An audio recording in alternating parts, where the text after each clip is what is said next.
Hi everyone, welcome back to this another video.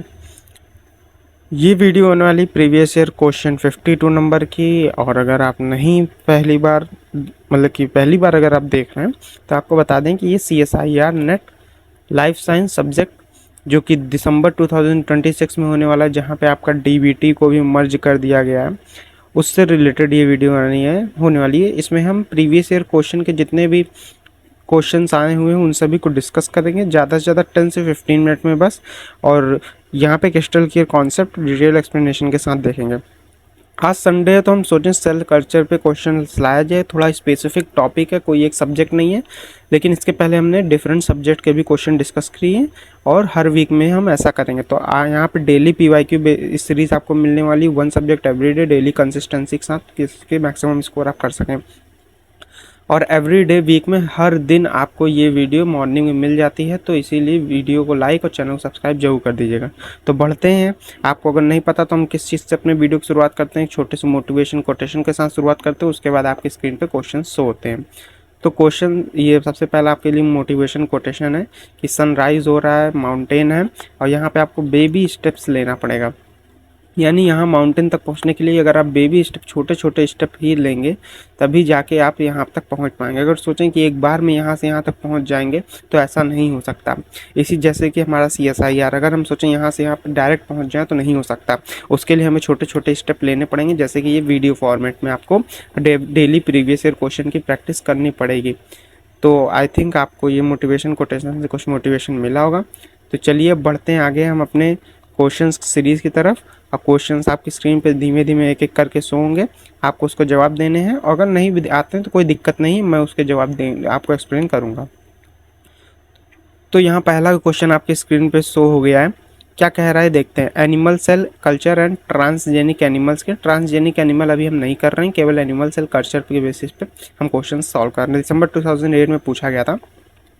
कह रहा है leukaemia inhibiting factor has been utilised in animal cell culture for, यानी यहाँ पे leukaemia inhibiting factor एक होता है जो कि एनिमल सेल कल्चर में यूज़ किया जाता है। उसका वर्क क्या होता है, stimulating growth of cell.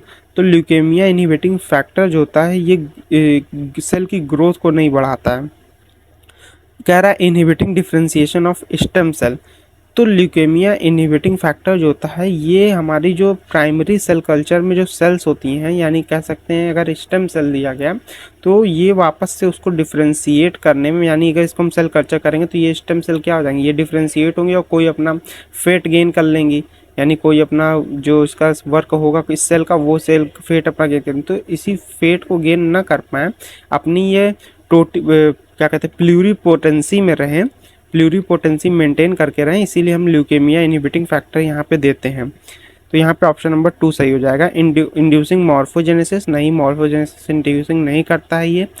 Arrest sales and mitosis, तो माइटोसिस को भी नहीं करता है, सेस्ट सेल को अरेस्ट नहीं करता है। ये केवल इनहिबिटिंग करता है डिफरेंशिएशन ऑफ स्टेम सेल, यानी स्टेम सेल को उनका कोई फेट नहीं गेन लेने देता, उनको वापस से अपनी स्टेम सेल कंडीशन में बनाए रखने में हेल्प करता है।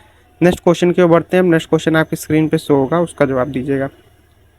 गेट 2015 में पूछा गया 2 मार्क्स के लिए। Which one of the following is not used for the measurement of cell viability in animal cell culture, यानी यहाँ बोल रहा है कि ऐसी कौन सी चीज़ है इस ऑप्शंस में से कि जो सेल वायबिलिटी मतलब कि आपके जो सेल कल्चर किया है पेट्री डिश में या फिर किसी भी फ्लास्क में, टी फ्लास्क में, तो वहाँ पे क्या हो रहा है कि जो सेल वायबिलिटी, यानी वहाँ पे कितने सेल्स प्रेजेंट हैं, इन सबको मतलब कि इनका मेज़रमेंट, सेल वायबिलिटी का मेज़रमेंट, यानी इन सेल को देखने के लिए कह सकते हैं या फिर इनको प्रोड्यूस करने के लिए कौन सा सेल कल्चर में से इनमें से यूज़ नहीं किया जाता है। तो पहला ट्रिप्सिन ब्लू डाई एक्सक्लूजन। तो ट्रिप्सिन ब्लू डाई एक्सक्लूजन जो होता है, इसमें क्या होता है कि आपका इसको डालने पे जो सेल जिंदा होती हैं वो ब्लू कलर नहीं शो करती हैं, जो सेल मर जाती हैं, सॉरी, जो सेल जिंदा रहती हैं वो कलर शो नहीं करती हैं, और जो मतलब डेड हो जाती हैं वो ब्लू कलर शो करती है। उसी जगह टेट्राजोलियम MTT SA की बात करें तो इसमें क्या होता है, माइटोकॉन्ड्रियल ऐसे ये किया जाता है। इसमें क्या होता है कि टेट्राजोलियम एक करके एक कंपाउंड होता है, जिसमें क्या कहते हैं माइटोकॉन्ड्रिया में जब इसको डाला जाता है तो माइटोकॉन्ड्रिया इसका रिडक्शन कर देता है और ब्लू कलर सडन अपीयर तुरंत करता है अगर सेल जिंदा हुई तो उसके बाद अगर जिंदा हुई तो ये ब्लू कलर प्रेजेंट करता है, और जो डेड रहती हैं वो अपना क्या करती हैं, नॉर्मल कलर में रहती हैं, जो भी कलरलेस होता है। तो यहाँ पे टेट्राजोलियम माइटोकॉन्ड्रियल ऐसे से भी ये किया जा सकता है। LDH activity in cell culture यानी lactose dehydrogenase activity in cell medium में भी इसको देखा जा सकता है। लेकिन काउंटर की बात करें तो ये आपका सेल को गिनने की मशीन है, यानी इसको सेल गिनना मतलब कितनी सेल है उसको काउंट करने के लिए होता है। तो यहाँ पे इसका कोई यूज़ नहीं होता है सेल वायबिलिटी को चेक करने के लिए। तो ऑप्शन नंबर डी यहाँ सही हो जाएगा। यहाँ बोल रहा है in animal cell culture CO2 enriched atmosphere in the incubator chamber is used to maintain culture pH at 6.9 to 7.4, यानी CO2 इनरिच्ड मीडियम जो इंक्यूबेटर मशीन होती है वहाँ पे डाला गया, वहाँ पे ये क्या करता है CO2 6.9 से 7.4 कल्चर का pH जो मीडिया आप कल्चर कर रहे हो उसका pH मेंटेन करता है। तो यहाँ पे ऐसा कौन सा ऑप्शन है जो करेक्ट होगा। देखिए अगर आपने CO2 को अपने इंक्यूबेटर में इंड्यूस करवाया है यानी ये रहता ही है, तो ये CO2 क्या करता है, pH बैलेंस करता है। अब ये CO2 कितना यूज़ हो रहा है ये डिपेंड करता है कि आपका कल्चर जो है, जो आपने कल्चर किया है उसमें कितना ज़्यादा आपका बाइकार्बोनेट प्रेजेंट है। यानी आपका जितना बाइकार्बोनेट प्रेजेंट होगा उतना ही हमें CO2 उतना ज़्यादा लगेगा वहाँ पे pH मेंटेन करने के लिए, कितना 6.9 से 7.4। तो यहाँ बोल रहा है, क्या कह रहा है कि higher the bicarbonate concentration in the medium higher should be requirement of gas CO2। तो अभी तक तो ये हमारे ऑप्शन के हिसाब से सही कह रहा है, लेकिन आगे के ऑप्शन को देख, lower the bicarbonate concentration in the medium higher the required of gas, नहीं लोअर नहीं होगा यहाँ पे, ये ऑप्शन गलत हो गया। Higher the bicarbonate concentration in medium lower should be requirement of gas CO2, नहीं जितना हाई बाइकार्बोनेट होगा हाइयर उतना ही गैस की भी हाइयर डिमांड होगी, तो मीडियम नहीं होगी, गलत है, सॉरी लोअर नहीं होगा, ये भी गलत हो जाएगा। CO2 requirement is independent of bicarbonate, नहीं इंडिपेंडेंट का होता है, डिपेंडेंट होता है, तभी तो pH मेंटेन कर पाता है। तो यहाँ पे ऑप्शन नंबर ए सही हो जाएगा कि जितना ज़्यादा बाइकार्बोनेट होगा यहाँ पे उतना ही हमें CO2 की ज़रूरत पड़ती है pH को मेंटेन करने के लिए। तो चलिए अब नेक्स्ट क्वेश्चन की ओर बढ़ते हैं। नेक्स्ट क्वेश्चन आपकी स्क्रीन पे शो होगा, उसका जवाब दीजिएगा। नेक्स्ट क्वेश्चन आपकी स्क्रीन पे शो हो चुका है। If you want to selectively kill newly divide mammalian cell, यानी सेलेक्टिवली किल करना है किसी पेट्री डिश में कुछ सेल्स आ गई हैं लेकिन इसमें से हमें कुछ को ही सिलेक्ट करना है, जैसे इनको ही केवल मारना है, हमें डेड करना है, तो कौन सा इसमें से ऐसे को हम यूज़ करेंगे। तो exposure of UV radiation 250 mm, अगर UV रेडिएशन हम मैमल्स की किसी भी सेल को दे देंगे, चाहे इसको दें चाहे इसको दें, तो दोनों सेल मर जाएंगी, तो ये ऑप्शन तो नहीं होने वाला, ये ऑप्शन नहीं होगा।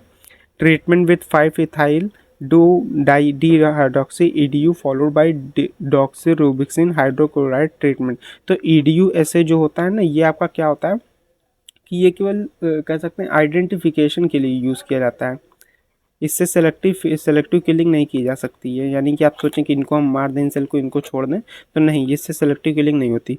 Treatment five bromodeoxyuridine BRDU followed by UVA exposure, तो ऑप्शन नंबर यही सही है, क्योंकि जो BRDU ऐसे होता है इसमें क्या करते हैं हम, BRDU को पहले आपके जीन ऑफ इंटरेस्ट में, सेल के जीन में इंसर्ट कर देते हैं, जिससे कि वहाँ पे एक कलर शो होने लगता है।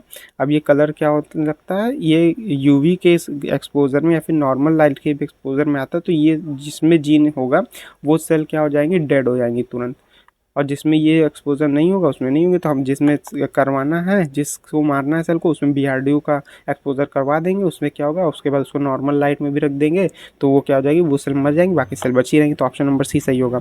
Titrated thymidine treatment followed by vinblastine treatment, तो थाइमिडीन का ट्रीटमेंट करेंगे तो वो सब में हो जाएगा, तो ऐसा नहीं है, तो ऑप्शन नंबर सी ही यहाँ सही माना जाएगा। नेक्स्ट क्वेश्चन के बढ़ते हैं। नेक्स्ट क्वेश्चन आपकी स्क्रीन पे शो होगा, आप उसका जवाब दीजिएगा। एक्सप्लेनेशन में थोड़ी अगर आपको दिक्कत आ रही है समझने में, तो एक बार दोबारा देखिएगा तो जरूर समझ में आ जाएगा।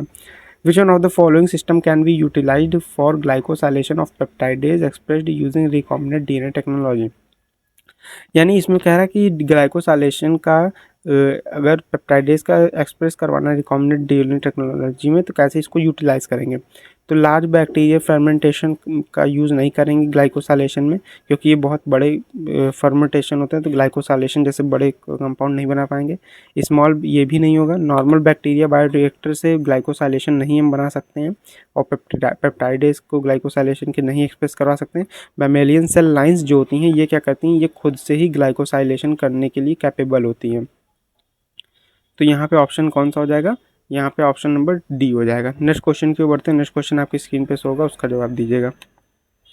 यहाँ क्या कह रहा है? To replace animal use testing hepatic toxicity in drug on a trial, which one of the following would be use in vitro to be closest to the in vivo scenario. यानी यहाँ कह रहा है कि यहाँ पे एक कोई पेशेंट आया है, उसको हिपैटिक टॉक्सिसिटी हो गई है लीवर में। यानी हिपैटिक टॉक्सिसिटी कौन सी सेल्स में होती है? लीवर सेल्स में होती है, जहाँ पे आपकी different type of alpha beta cells present होती हैं। तो वहाँ पे क्या कह रहा है कि इन वीवो कंडीशन होती है। ये तो लीवर के अगर हम अंदर चेक कर रहे थे, ये आपका इन वीवो कंडीशन हो गई। लेकिन अगर हम चाहें कि इसको हम सेल को बाहर निकालें, इन विट्रो में लाएँ, लेकिन उन सेल को क्या होना चाहिए कि लगना नहीं चाहिए कि ये वो सेल जो है वो बाहर आ गई हैं, यानी उनको एज्यूम ऐसा करें कि वो अभी कहाँ पे हैं, वीवो में ही हैं। तो जिससे कि वो अपना प्रॉपर फंक्शन गेन कर ही रहे हैं, मतलब कि उन्हें कोई शॉक अटैक ना लगे।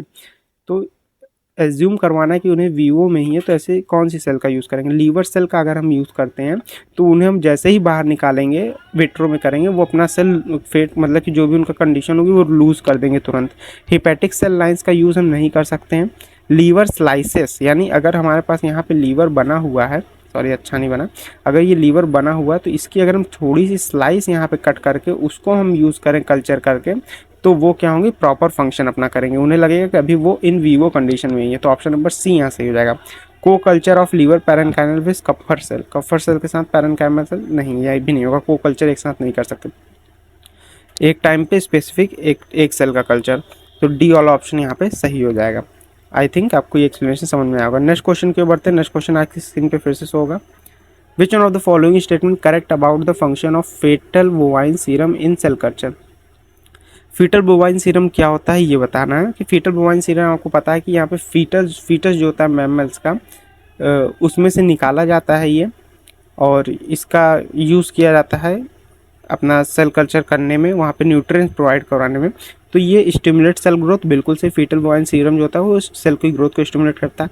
It enhances cell attachment, cell attachment को भी ये इम्प्रूव करता है। It provide hormone and minerals, बिल्कुल मैंने बताया न्यूट्रिएंट प्रोवाइड करता है, तो ये भी से। इट मेंटेन्स pH 7.4 नॉट, ये कोई pH मेंटेन करने का काम नहीं करता। pH मेंटेन करने के लिए आपके पास होने चाहिए, जैसा कि मैंने बताया, बाइकार्बोनेट बफर होना चाहिए और उसके साथ इनक्यूबेटर होना चाहिए। तो ऑप्शन नंबर PQR सही है। तो ऑप्शन नंबर सी यहाँ सही हो जाएगा।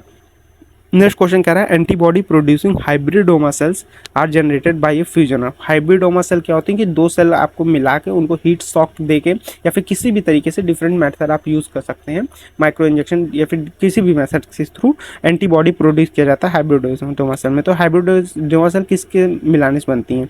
T cell with myeloma cell, B cell with myeloma cell, macrophage with myeloma cell, T cell and B cell. तो इसका ऑप्शन आप बताइए कौन सा होगा।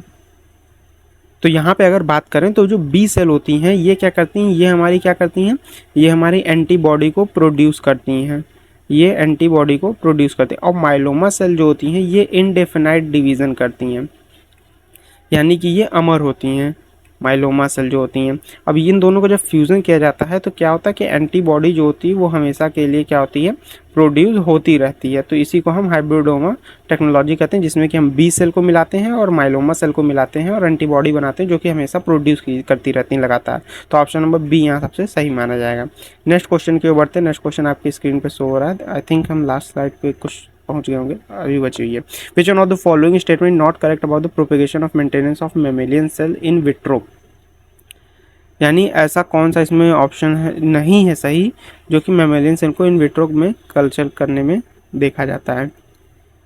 तो इसमें देखें तो अगर हमें क्या पता चला, फर्स्ट कह रहा है ट्रांसफॉर्म्ड सेल जो होती हैं यानी जो ट्रांसफॉर्म हो चुकी होती हैं, या फिर सेल लाइन की बात करें तो यानी स्पेसिफिक आपने प्राइमरी कल्चर किया था, उसके बाद उसमें से निकाल के सेकेंडरी कल्चर किया। अब सेकेंडरी कल्चर में से भी आपने क्या कर दिया, एक स्पेसिफिक गोल की सेल को पकड़ लिया है, अब उसी को हम सेल लाइन कहेंगे। Do need external supply of serum to grow, बिल्कुल एक्सटर्नल सप्लाई हमें करनी पड़ती सीरम की ग्रो करने के लिए। तो ये ऑप्शन हमारा मतलब कि स्टेटमेंट सही है। हमें नॉट पूछ रहा है ना, the cell are that are obtain directly from the organism is primary culture, बिल्कुल सही है, ये भी सही कह रहा है कि जो भी सेल हमें प्राइमरी ऑर्गेनिज्म से मतलब जो ऑर्गेनिज्म से तुरंत पहले ले आते हैं उसे हम प्राइमरी कल्चर कहते हैं। Trypsin is added to cell culture media to maintain cell health. तो यहाँ जहाँ तक मुझे पता है सेल हेल्थ नहीं मेंटेन करता है, ये क्या करता है, ये किसी भी सेल को यानी आपने कोई कल्चर किया तो वहाँ से एक स्पेसिफिक सेल को, यानी यहाँ पे क्या हो जाएगा, स्पेसिफिक सेल को वहाँ पे बॉन्ड तोड़ के मीडिया से स्पेसिफिक किसी सेल को निकालने के लिए यूज़ करने के लिए ट्रिप्सिन का यूज़ किया जाता है। ये हेल्थ मेंटेन करने के लिए नहीं किया जाता, तो यहाँ पे ये वाला ऑप्शन गलत है, तो ये वाला ऑप्शन सही हो जाएगा। HEPES buffer are generally use maintain pH, बिल्कुल सही, हेप्स बफर का यूज़ करते हैं हम मीडिया में प्रिपेयर करने के लिए, मेंटेन करने के लिए पीएच। तो ऑप्शन नंबर 3 सही हो जाएगा, जो कि गलत बोल रहा है। ट्रिप्सिन का हेल्थ नहीं है, ट्रिप्सिन का बॉन्ड ब्रेक करने में और स्पेसिफिक सेल को निकालने में यूज़ किया जाता है। To prepare individual tissue cell from a primary culture cell to cell and cell matrix interaction must be broken to achieve this would not use, यानी यहाँ क्या कह रहा है कि जो आपने एक टिश्यू सेल कल्चर बनाया है उसमें से सेल टू सेल से सेल एक दूसरे के साथ अटैच होती हैं सेल मैट्रिक इंट्रैक्शन के थ्रू। तो अगर आपने इसको निकाला तो ये ब्रोक हो जाएंगे, लेकिन इसको आपको कैसे मतलब बिना, इसमें से ऐसा कौन है जो उसको ब्रोक नहीं करेगा। तो EDTA जो होता है चिलेटिंग एजेंट होता है, ये भी यूज़ होता है सेल को निकालने के लिए। ट्रिप्सिन भी यूज़ किया जाता है सेल को निकालने के लिए, कोलेजिनेज बॉन्ड को भी ब्रेक करके सेल को निकाला जाता है। लेकिन सेफारेज जो होता है ये इस वर्क के लिए यूज़ नहीं किया जाता। सेफारेज आपका डिफरेंट एक वर्क होता है, उसमें यूज़ होता है, बॉन्ड को ब्रेक करता है।